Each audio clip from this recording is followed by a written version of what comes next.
ফিলিপাইনে আঘাত এনেছে শক্তিশালী 6.9 মাত্রার ভূমিকম্প। এতে নিহত হয় অন্তত 69 জন। সবচেয়ে বেশি ক্ষতির মুখে পড়েছে দেশটির বোগো শহর। সুনামির সতর্কতা জারি হলেও পরে তা প্রত্যাহার করে নেওয়া হয়। ভূমিকম্পের ফলে বন্ধ হয়ে যায় বিদ্যুৎ সরবরাহ, ক্ষতিগ্রস্ত হয় বহু ভবন। বোগো, সান রেমিজিও ও দানবান্তায়ান এলাকায় টেলিযোগাযোগ ব্যবস্থা ভেঙে পড়ার খবরও পাওয়া গেছে। ইমতিয়াজ আহমেদের রিপোর্টে এরই বিস্তারিত।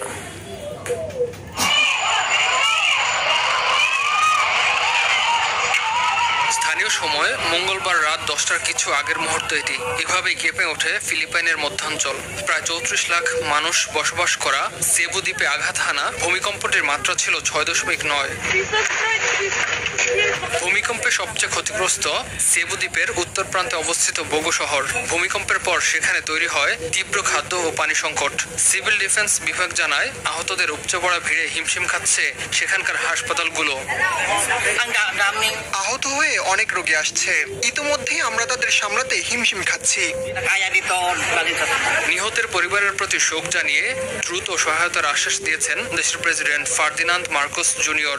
মন্ত্রিসভার সদস্যরা সরাসরি ক্ষতিগ্রস্ত এলাকায় ত্রাণ কার্যক্রম পরিচালনা করছেন বলেও জানান তিনি। ভূমিকম্পে ক্ষতিগ্রস্ত হলেও চালু আছে দেশটির দ্বিতীয় বৃহত্তম ম্যাকতান সেবু আন্তর্জাতিক বিমানবন্দরের কার্যক্রম। তবে আরেক ক্ষতিগ্রস্ত শহর সান রেমিজিওকে দুর্যোগ এলাকা হিসেবে ঘোষণা করা হয়। ভূমিকম্পের পর উপকূলীয় কিছু এলাকায় সমুদ্রের পানি সরে যেতে দেখা যায়। অনেকে ঘর ছেড়ে রাস্তায় বেরিয়ে আসেন। শত বছরের পুরনো একটি গির্জা সহ বহু ভবন ধসে পড়ে। আফটারশক হলেও সুনামির কোনো আশঙ্কা নেই বলে নিশ্চিত করেছে ভূমিকম্প পর্যবেক্ষণ সংস্থাগুলো।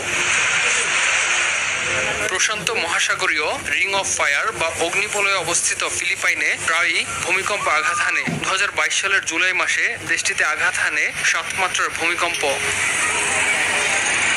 ইমতিয়াজ আহমেদ, RTV।